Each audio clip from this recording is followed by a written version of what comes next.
Alors bonjour frères et sœurs, je vais vous lire la parole du jour et on va essayer d'y réfléchir ensemble. Alors c'est tiré de l'évangile de Jésus-Christ selon saint Matthieu. En ce temps-là, Jésus disait à ses apôtres, le disciple n'est pas au-dessus de son maître, ni le serviteur au-dessus de son Seigneur. Il suffit que le disciple soit comme son maître, et le serviteur comme son Seigneur. Et si les gens ont traité de Belzéboul, le maître de maison, ce serait bien pire pour ceux de sa maison. Ne craignez donc pas ces gens-là. Rien n'est voilé qui ne sera dévoilé. Rien n'est caché qui ne sera connu. Ce que vous dites dans les ténèbres, dites-le en pleine lumière. Ce que vous entendez au creux de l'oreille, proclamez-le sur les toits. Ne craignez pas ceux qui tuent le corps, sans pouvoir tuer l'âme. Craignez plutôt celui qui peut faire périr dans la géhenne l'âme aussi bien que le corps. 2 moineaux ne sont-ils pas vendus pour 1 sou? Or, pas un seul ne tombe à terre sans que le Père ne le veuille. Quant à vous, même les cheveux de votre tête sont tous comptés. Soyez donc sans crainte. Vous valez bien plus qu'une multitude de moineaux. Quiconque se déclare pour moi devant les hommes, moi aussi je me déclarerai pour lui devant mon Père qui est aux cieux. Et celui qui me reniera devant les hommes, moi aussi je le renierai devant mon Père qui est aux cieux. Voilà, frères et sœurs, cette parole-là, il y a 3 aspects.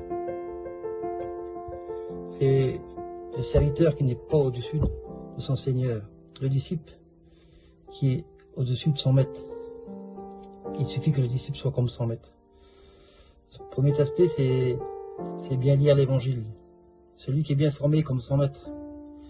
Celui qui lit la parole de Dieu, qui s'en nourrit tous les jours, ben il est à l'image du Christ. Le deuxième, c'est la persécution. Vous savez, aujourd'hui, on voit bien le diable il est à l'œuvre, et qu'est-ce qu'il veut faire? Il veut diviser les familles. Aujourd'hui, le diable, il veut vraiment diviser les familles, il veut mettre la zizanie dans les familles. Et c'est à nous de combattre le bon combat. Vous savez, le but du diable, c'est de faire tomber les chrétiens, de faire périr les chrétiens. Et ça, c'est son but. Mais la parole de Dieu nous dit que n'ayez pas peur. N'ayez pas peur parce que Jésus nous a donné un défenseur qui est le Paraclet, qui est l'Esprit Saint. Et la troisième phase de cette parole, c'est la sensation d'être seul. Même Jésus, il se sentait seul dans 2 endroits, c'est au jardin des Oliviers et sur la croix, où il a dit que « Père, pourquoi m'as-tu abandonné ?» Bien souvent, c'est un peu les temps de désert des chrétiens. Souvent, dans notre vie chrétienne, on a des temps de désert, justement, pour vraiment se remettre en question, pour vraiment se rentrer en nous-mêmes et dire, Seigneur, qu'est-ce que tu veux faire de moi? Seigneur, tu veux faire de moi ton disciple.